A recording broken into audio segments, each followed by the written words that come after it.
They say history is written by the winners, that a nation, fresh from victory, determines to set the record on how that victory came to be. But what if the nation fractures and falls into chaos? What if there is no victor? Who will write the history then?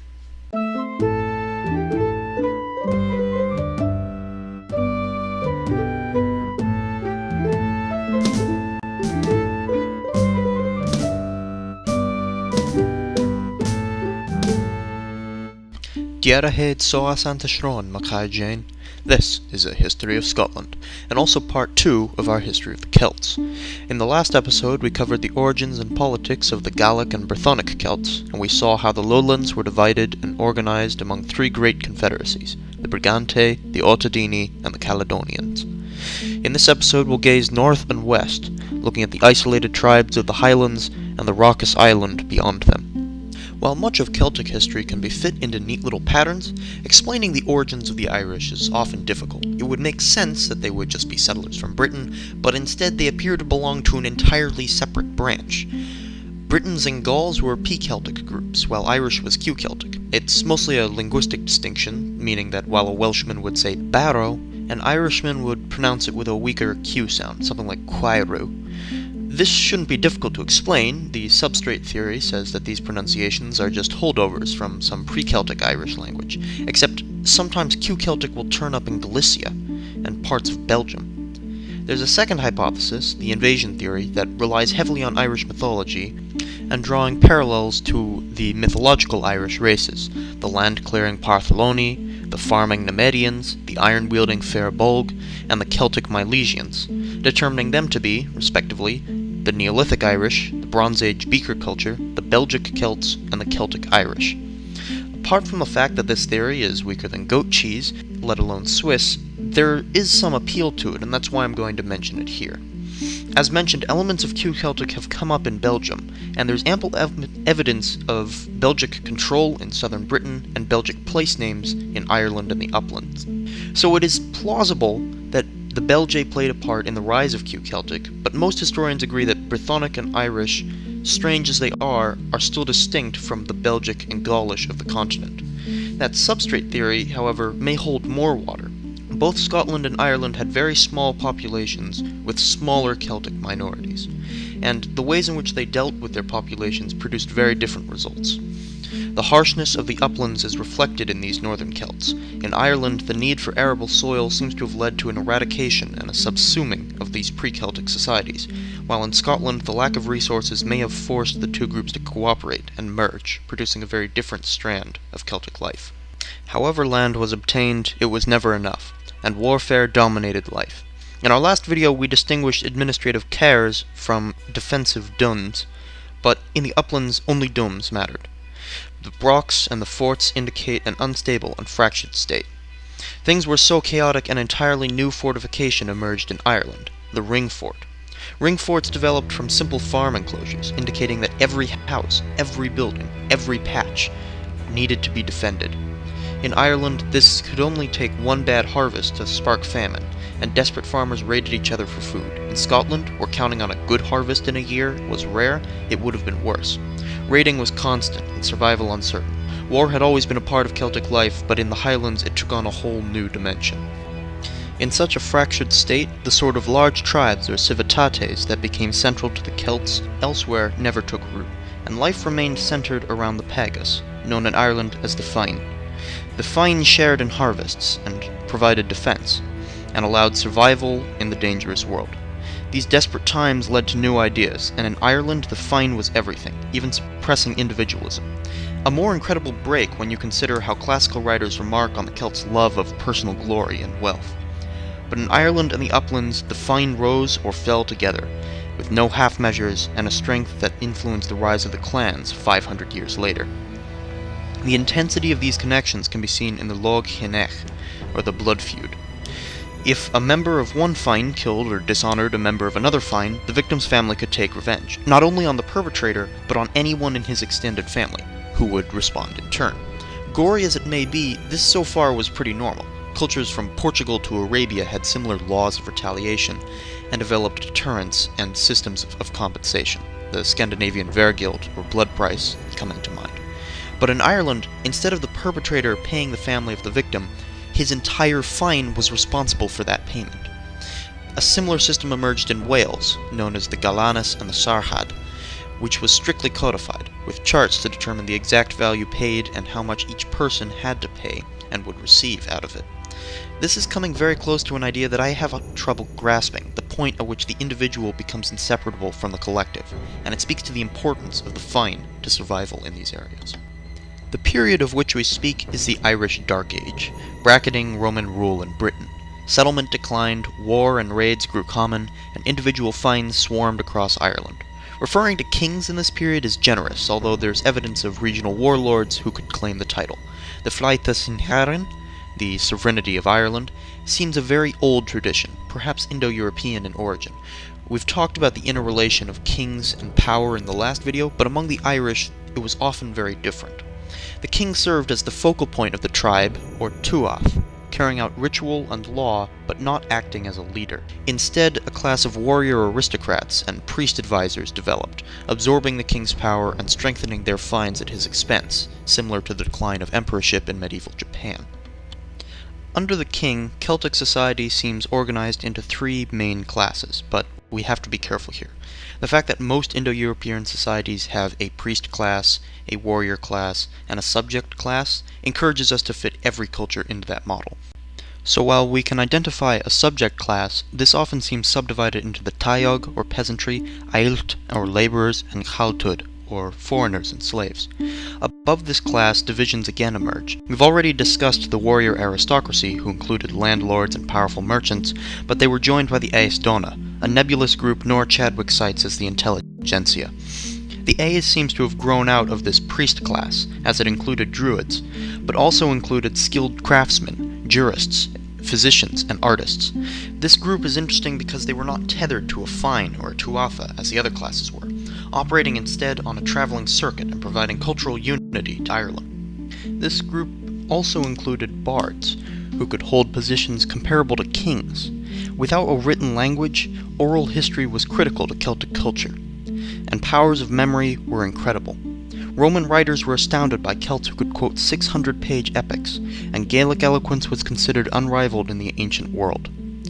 Bards served a political purpose too, helping to raise the stature of the king. Serving as the public face of the tuath, kings often played a part in trade. Attached to dooms were often oanach, or the annual fair, which helped unite the disparate peoples of Ireland. But, though famous for their metalwork, in the Irish market only one thing mattered. The Irish lived by the cow. Hardy, edible, and nourishing, pastoralists could follow the kine into worlds agriculture could never reach, allowing settlement of the highlands, and in Scotland and Ireland, cattle were the answer to everything. Raids focused on kine. Fines and trade were assessed in the set, half the value of a heifer.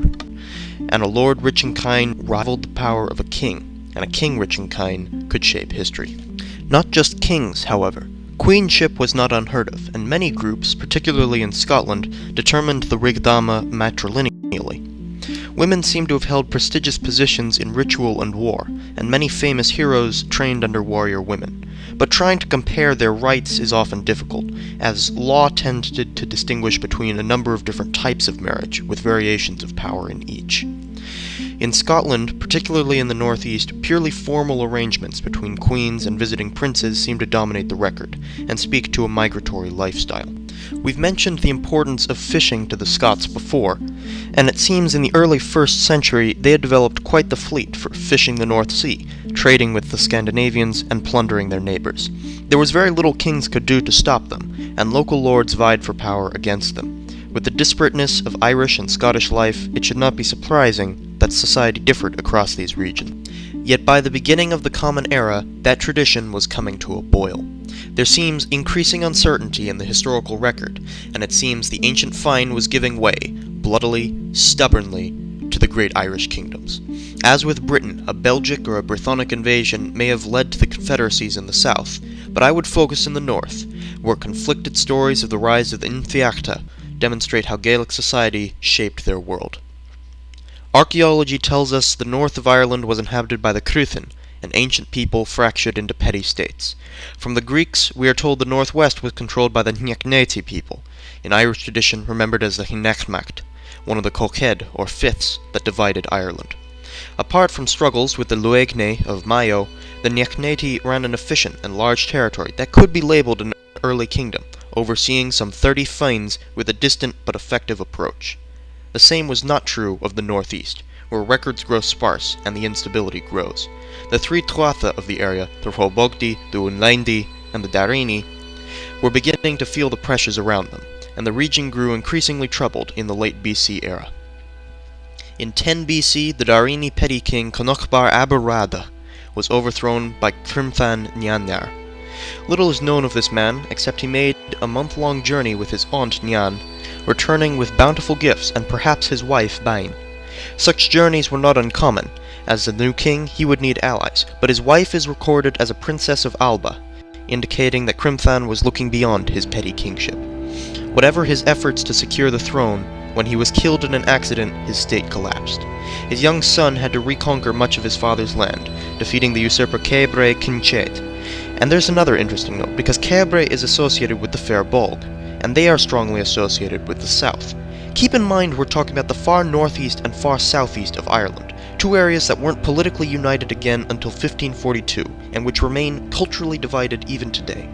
But Cabre hints at a growing national identity, and during the reign of Crimthan's son Feradach, the evidence of the Dair people begin to appear in the south, and these twin peoples would begin to shape the formation of both Ulster and Munster. The rise of Irish kingship was a grueling affair, but perhaps inevitable. The importance of Irish trade and its alliances with Britain and Scotland determined a more structured system of rule. Merchants, especially after 50 AD, had incentive to support a unified Ireland, as did the Aestona. The rise of kingship went hand in hand with the bardic tradition, a real chicken and egg puzzle. Did being a powerful king make bards praise you? Or did having someone to praise you make you seem powerful? In addition to bards, during the reign of Feradach, stories begin to emerge of the judge Moran MacMain, who restored law to the people of Ireland. Moran was a Briton, a professional jurist without affiliation to Fine, being one of those unifying cultural forces. For his status as a judge to be worth much, Moran would need a strong king to enforce his decisions, a man Ireland found in the figure of Feradach Finnfechtnacht. Feradach's life was troubling. We've seen how his father was killed in an accident and his lands usurped. Feradach's mother, pregnant with him, fled back to Alba to raise the boy. Cabre was seen as a dicey, or a subject, and legend records how his illegitimate rule was a blight upon Ireland. Feradach returned to the land in the midst of a plague, and racked by a revolt. To retake his kingship, Feradach turned to two trusted men, the Rigfinids, Fiacha and Findmal. With their war bands, Feradach toppled Cabre and defeated the other warlords who had divided his father's kingdom, even marching on sacred Tara, the heart of Ireland. Feradach crushed the other petty lords, fatally wounded the Nechneti kingdom, and passed his authority on to Fiatach Finn. Fiatach's mother was related to the royal family of Munster, and Fiatach used his position to expand the kingdom of Feradach, but his luck did not hold. Fiatach was killed by Fiachu Finnolach, who in turn was killed by another revolt of the Daisi led by Ilim of Ulster and a group of 4 petty kings. The kingdom of the Dair was divided again, and Fiachu's wife Ilethne fled back to Scotland with their son Tuathil Techmar, who would return to reclaim the kingdom of Ulaid. But Ulaid had changed. The Nechneti were finished. In a few short generations their kingdom would be absorbed into the rapidly expanding Connacht. Munster was being pushed back while the Daisi kingdoms in Leinster competed on the North Sea with the Ordovies of Wales and the Novante of Scotland. Ulaid would be divided among 3 Tuatha for the rest of the Dark Ages, the Ninfeachta, descendants of Fiatach, and the remnants of the Darini, the In Araidi, descendants of Con of the 100 Battles and perhaps related to the ancient Robogdi people, and the Akak in the south. The struggles between these tribes and the kingdoms around them would form the basis of the Ulster cycle, the Irish mythological tradition that brought the incredible hero Cuchulainn, the scheming king Conachbar MacNess, and the Tainbo Cullaigh, the epic war between Ulaid and Connacht. These struggles culminated in the rise of Niall of the Nine Hostages, who secured control over the northwest of Ireland and swept across the island in a reign of warfare around 400 AD. Niall and his sons, the O'Neill, carved a new order in Ireland and pushed the ancient Cruithan peoples to the sea. Desperate, the Nenraidi, in particular a small tribe called the Scottie, began to flee across the straits to Scotland. The O'Neill formed new kingdoms and usher in the medieval Irish period. But all that lay far in the future for Ireland. In 43 AD they were still isolated, fractured, and war-torn. Across the sea in Britain, a new force was emerging, one that would forever change the island's relation to the world and propel Scotland into history. We mentioned the story of Tuathal Techmar, the deposed Irish prince who fled to Britain. While there he may have met with these new powerful men, begging them for help in reclaiming his ancient kingdom. These men were careful. They saw how difficult supply in Ireland could be, but they also saw how easy, in its fractured state, it would be to conquer. And so, in the late 70s AD, a general took his men and marched to the Welsh coast. His name was Cneius Agricola, and with him the Romans entered Scotland.